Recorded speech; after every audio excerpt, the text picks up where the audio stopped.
Full disclosure, a review copy of this game was provided to me either by its publisher or development team. Narcosis, Under the Sea. Narcosis is a little less than 4-hour long first-person survival horror game that takes place in the depths of the ocean. You play the entire game in a giant underwater suit Big Daddy style.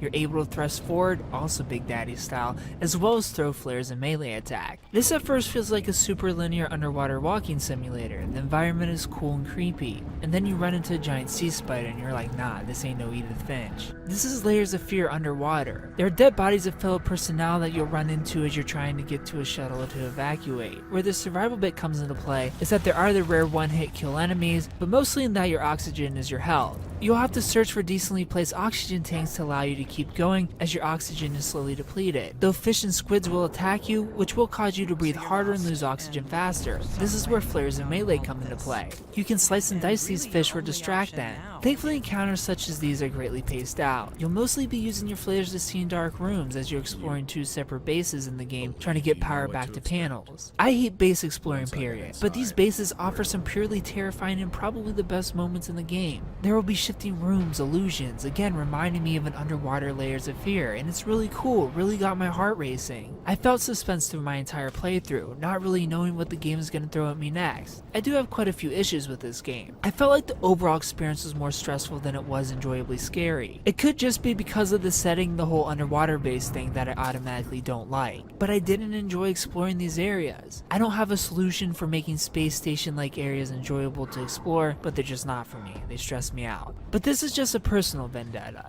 Not so personal though, there are heavy chunks of this game where direction is just awful. Specifically the lava cavern giant spider bit towards the end of the game. I ran around in circles, fell through what I felt like was just a floor to land in some sort of spider nest, only to be insta-killed by the giant spider at the top after struggling to climb back up, only to learn that he's actually supposed to move when you get close and there's something wrong with his programming. And the checkpoints in this area are non-existent. So it was tons of annoying trial and error. Once I got all the triggering and I had to trick the game into getting it to work, it was back to mildly enjoying being terrified. But this chunk of the game almost brought down the entire experience completely. Thankfully the final act picks it up and is well worth getting to. I don't want to spoil things, so I'll just say that this game has a really great payoff, and there's tons of mystery going on with some glowing green ghost guy. This game is super stressful to get through, but I promise you it's worth getting through. Narcosis is far from a polished, enjoyable horror experience, but it's overall such a neat game that horror fans owe it to themselves to play through. I give Narcosis a 7 out of 10. If you played Narcosis, tell me what you thought about it down in the comment section below. If you haven't played it, tell me if you plan on picking it up. Thumbs up. If you liked the video, subscribe if you're new to the channel. And thanks for watching.